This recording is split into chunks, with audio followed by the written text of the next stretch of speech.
Eh,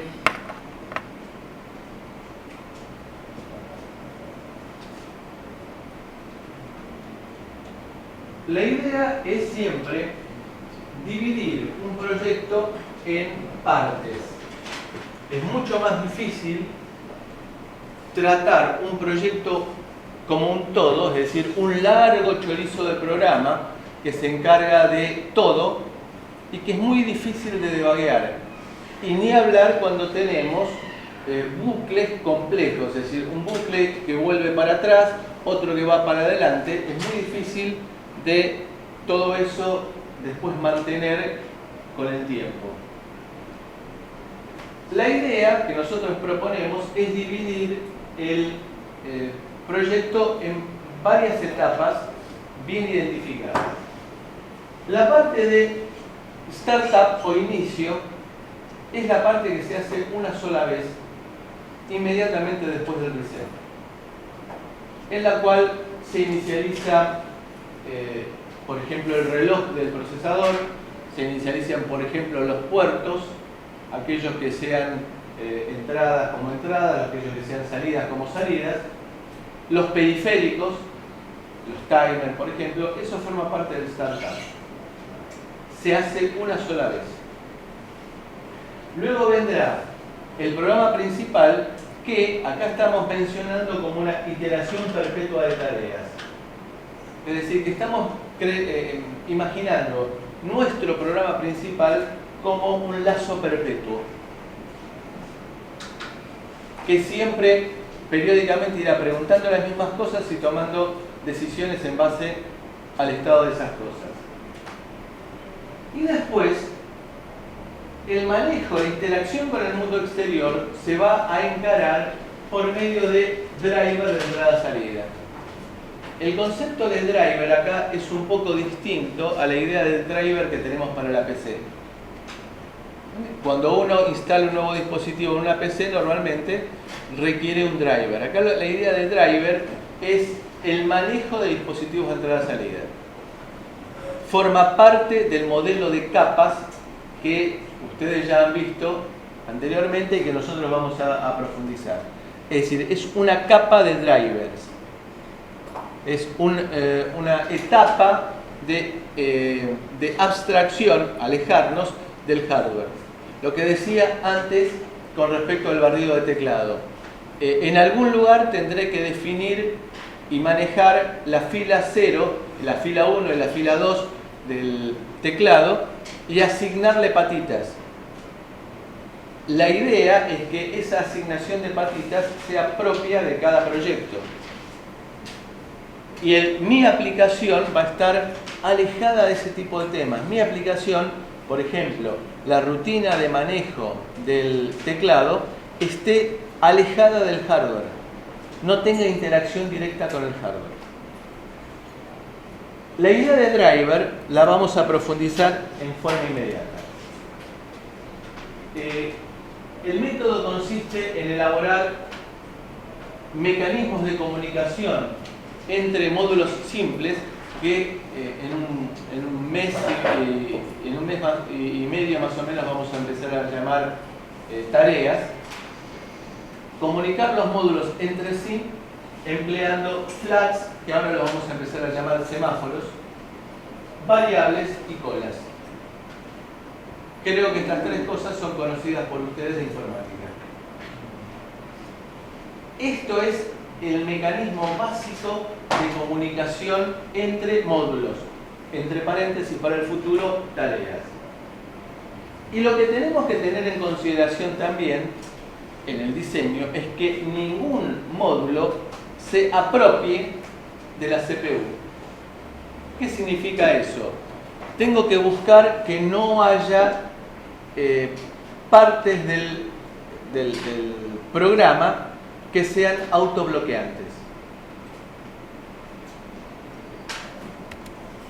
A ver, después del reset vamos a arrancar con el startup, esa inicialización que mencionamos nosotros y que se hace una sola vez, en la cual seleccionamos el modo de trabajo de los pines, de entrada-salida, de los timers, de la comunicación serie, etc.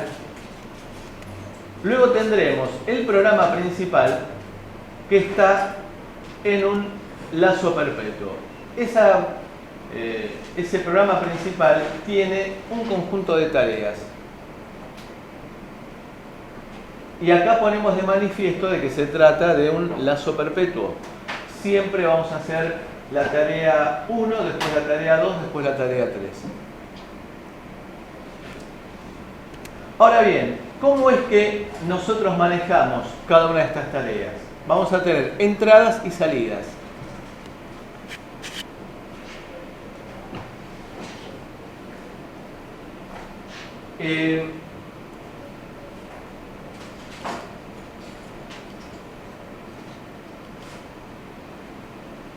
Esas entradas podrán ser puertos puerto de entrada-salida paralelo, serie, y cuadrado serie SPI, que son tipos de comunicación serie muy frecuentemente usados en el mundo de los sistemas embebidos, conversor analógico a digital, digital analógico, timer tick, también concepto que ustedes conocen. El timer tick es la interrupción periódica que estamos utilizando nosotros para sincronizar eventos.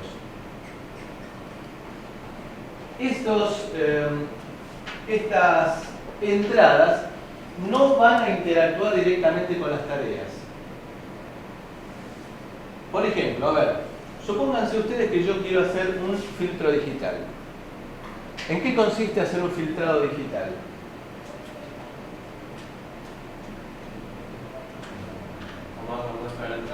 Tomar n muestras de entrada, multiplicar cada una de esas muestras por un coeficiente, es decir, tengo n coeficientes, y después emplear el algoritmo de filtrado para que sea un filtro I cuadrado R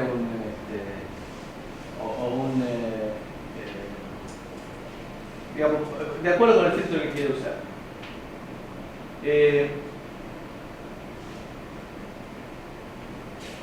Esos datos me ingresan normalmente por interrupción.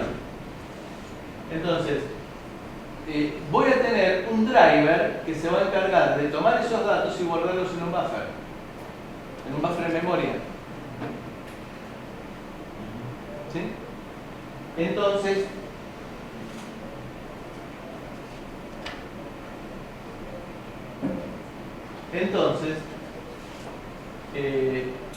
tendré que preparar esos datos, y cuando junté por ejemplo, 1024 datos, le tendré que avisar a una tarea.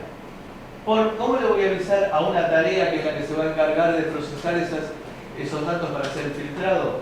Por medio de flags, variables y colas. No estamos diciendo que la tarea 1 trabaje con flags, la tarea 2 con variables y la tarea n con colas, sino que cada una de las tareas utilizará en forma entremezclada, de acuerdo con el diseño, todas estas opciones de sincronización, en este caso, entre el mundo exterior y nuestro programa principal. ¿Me van siguiendo hasta aquí? Entonces, cada tarea utilizará los recursos de sincronización que sean apropiados. Lo mismo para las salidas.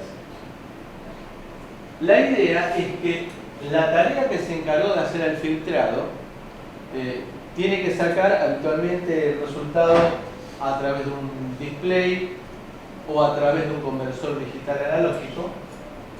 La tarea esa no actúe directamente sobre el hardware.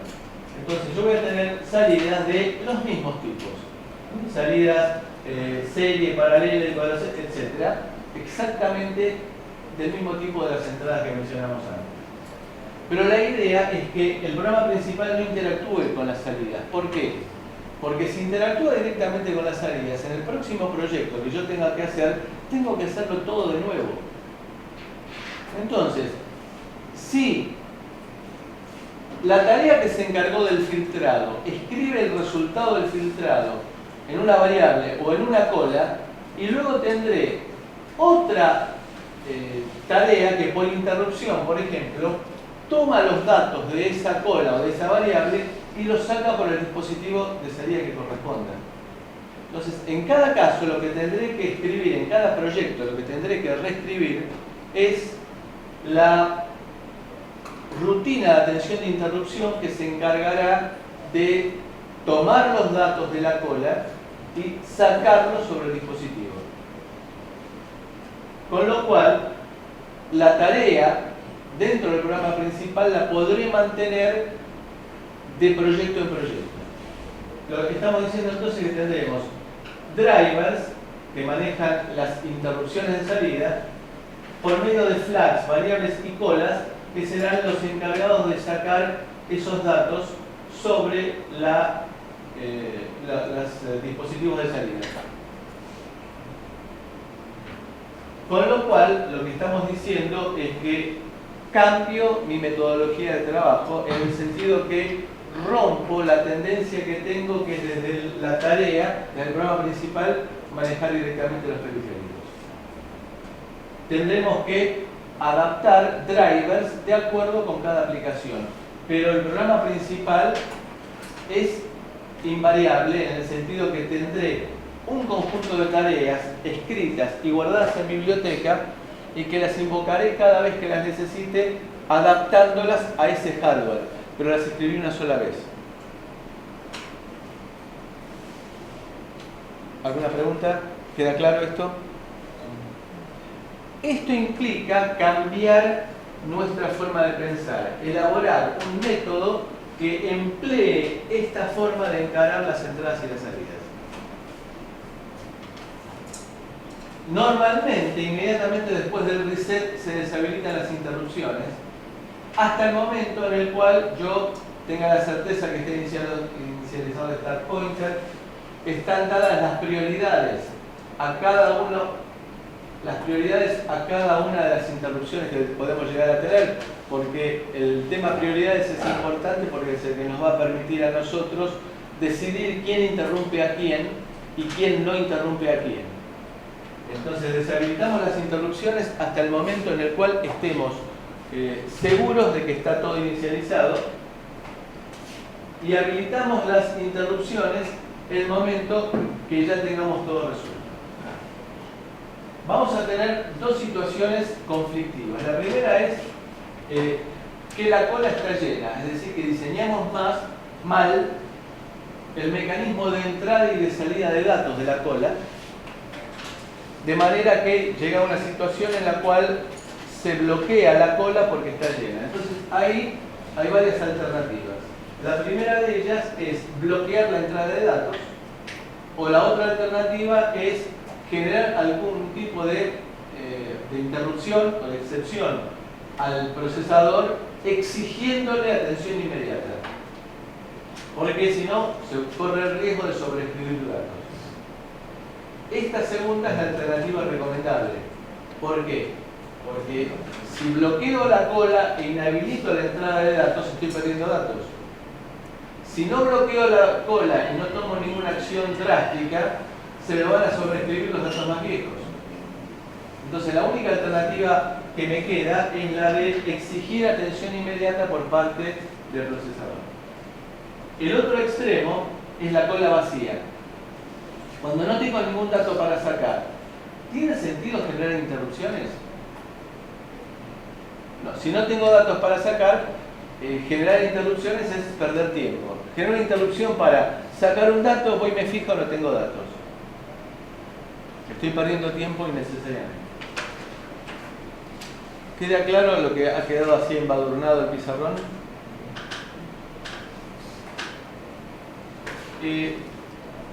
También la idea que debemos mantener es que nadie se apropie de la CPU.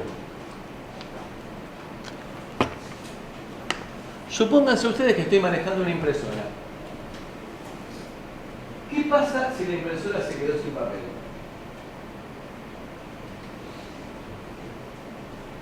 Lo que pasaba en las primeras versiones del sistema operativo de PC es que si la impresora se quedaba sin papel, se colgaba la PC. Lo que estoy diciendo puede resultar gracioso, pero era trágico.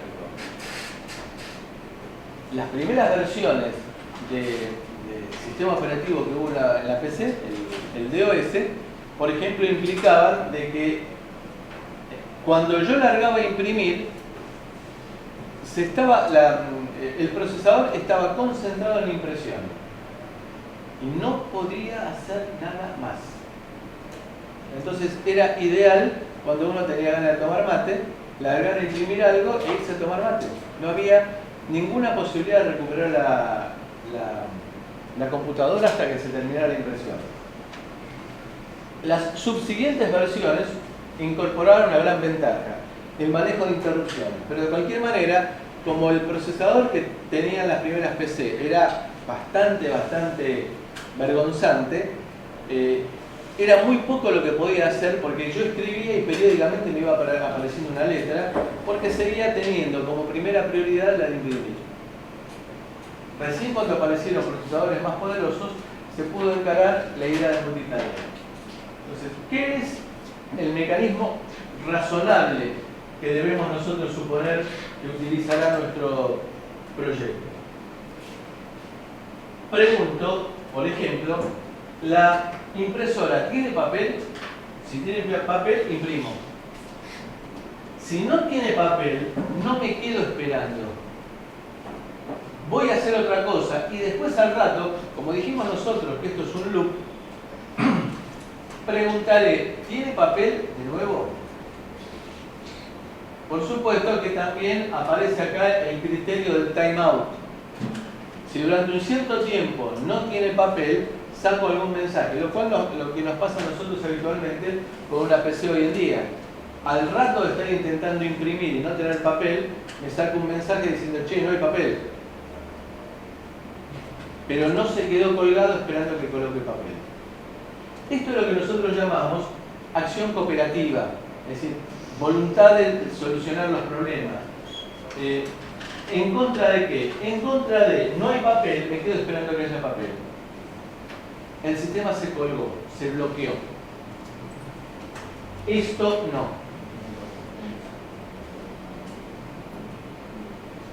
Nosotros, después cuando empecemos con la parte de sistemas operativos, en algún momento vamos a decir, una de las exigencias para las tareas es que no sean autobloqueantes. Es decir, que no hagan esta porquería. Hay un lugar acá,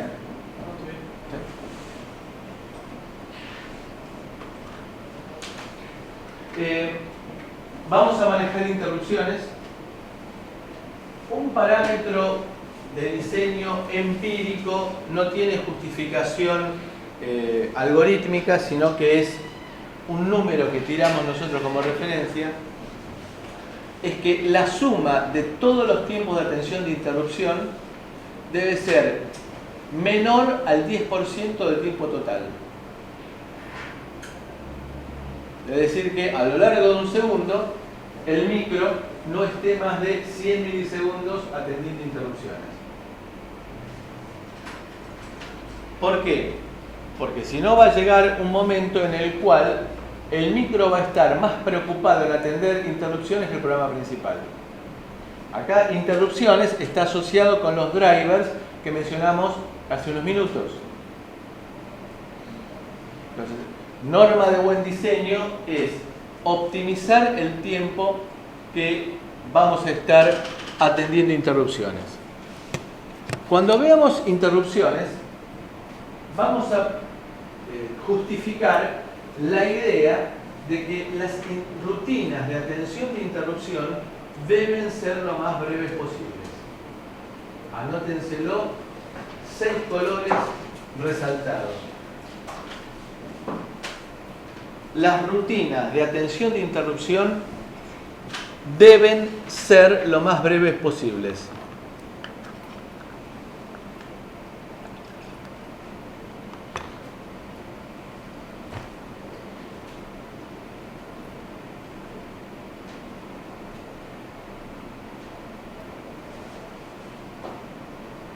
Ejemplo.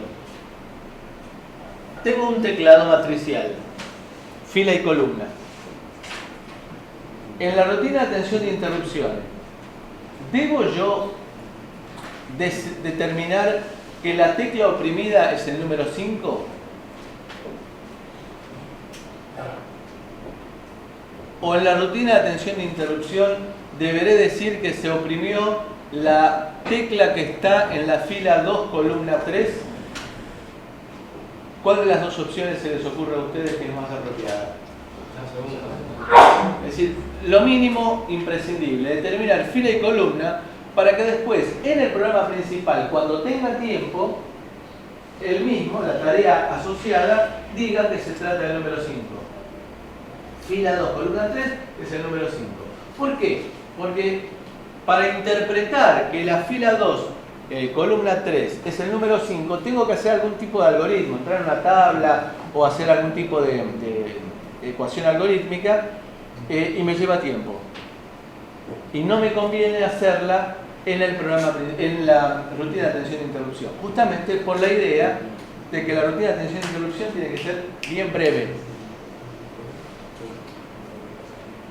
Entonces recuerden también, anótense que la suma de todos los tiempos de interrupción, de atención de interrupción, debe ser menor al 10%. Ahí dice CPU, cambiaron el nombre, ¿no? Sí. ¿Qué ve que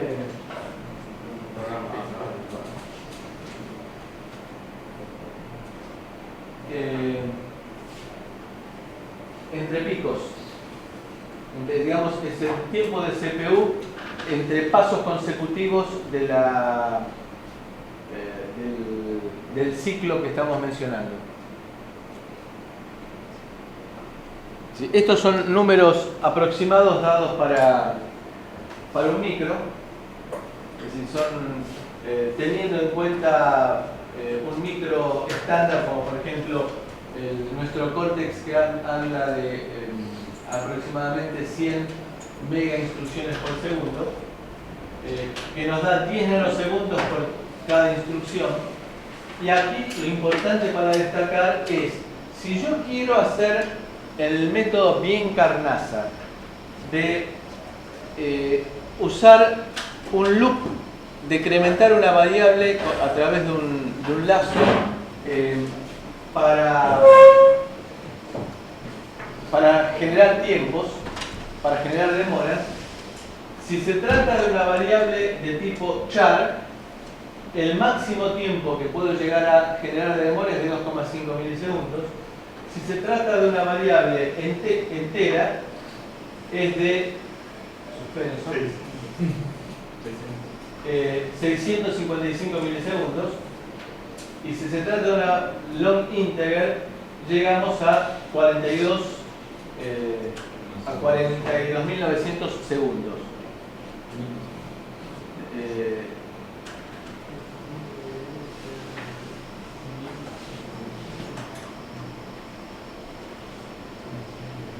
Vamos a dividir las soluciones en varias etapas.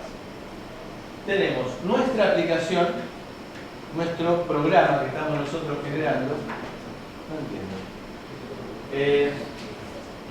La capa de drivers y el acceso al hardware. Estas son las tres etapas que nosotros vamos a tener que encarar en nuestro diseño. El hardware estaría en la parte superior de todo esto. Entonces tenemos drivers, capa de acceso al hardware. La idea de dividir la solución en capas nos facilita el diseño. Vamos a tener un hardware.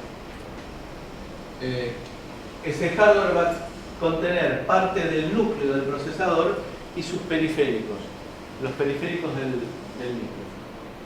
Vamos a tener después una parte intermedia que es de manejo de periféricos a través de periféricos del núcleo, periféricos del dispositivo, y después funciones de acceso para periféricos. Por ejemplo, USB. USB no es estándar de ARM. ¿Por qué? Porque no está asociado al núcleo. Por lo tanto, voy a tener que utilizar una función de interfaz que me la va a dar normalmente el fabricante del micro, de cómo es que se maneja esa interfaz USB que está incorporada dentro del micro. No es universal. Cada fabricante la interpretará de acuerdo a cómo le convenga. La vinculación entre esta etapa es con el hardware y es bastante directa porque son las dos capas que están adyacentes. Después vamos a tener esos device drivers que habíamos mencionado antes.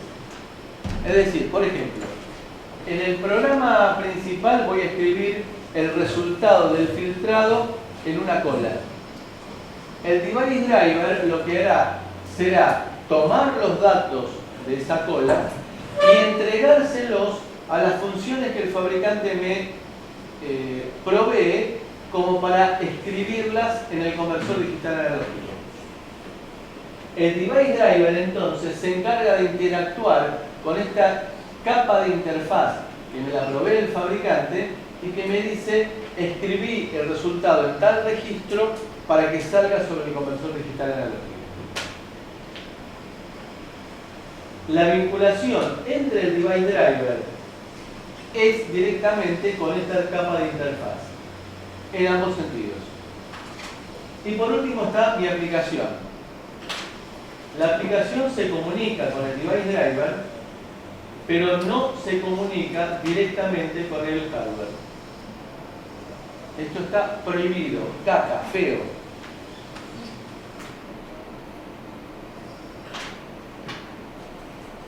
¿Cuál es la idea?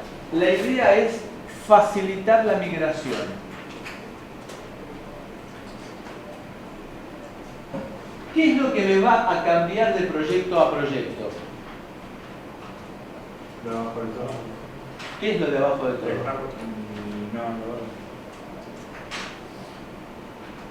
El hardware sí.